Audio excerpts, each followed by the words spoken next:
Hey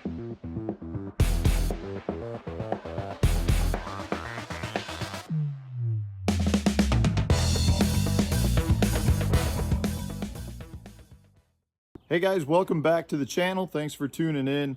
Today I've got a very special tip for you that's brought to you by Bridgeford Foods. It's the tip of the day and it has to do with wacky rigs.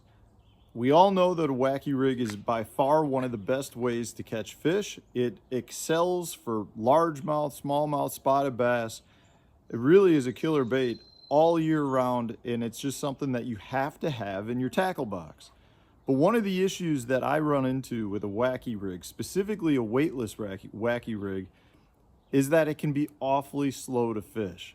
And a lot of times, because you're waiting for that weightless wacky rig to fall, you kind of are limited to fishing relatively shallow water.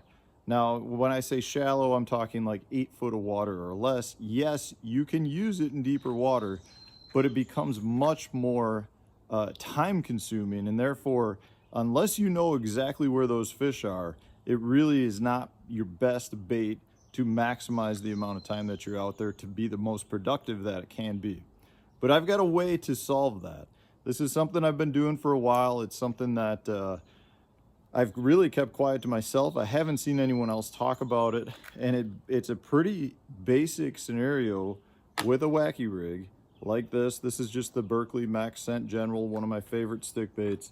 And in this case, so what I do with this is I've got this free swinging on my line.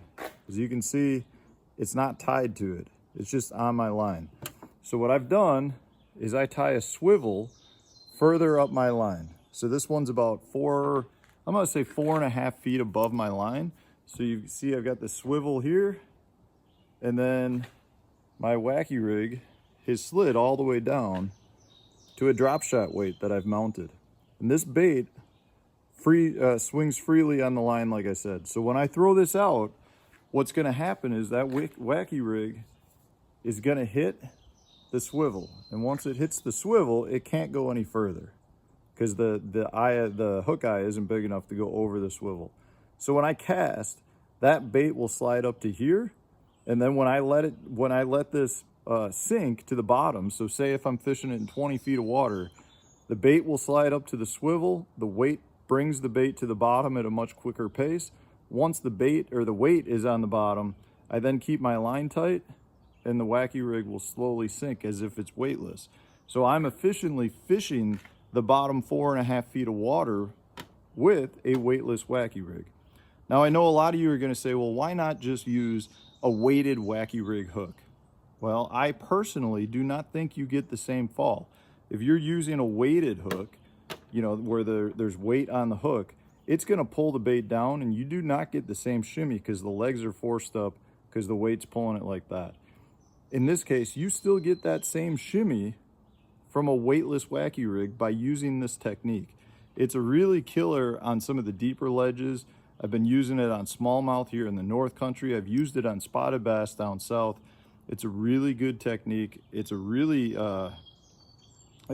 good for landing fish bite to catch ratio as well.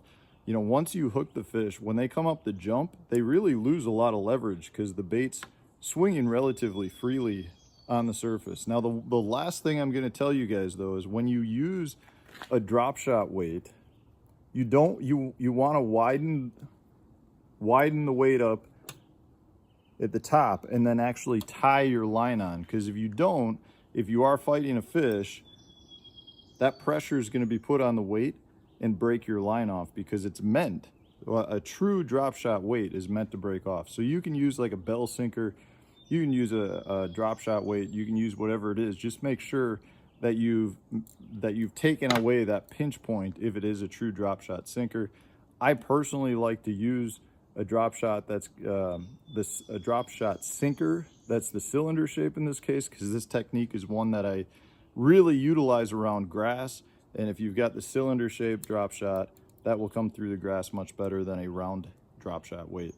So guys, I hope this was helpful. It's the tip of the day brought to you by Bridgeford Foods. Give it a try. It's one that's really been killer for me lately.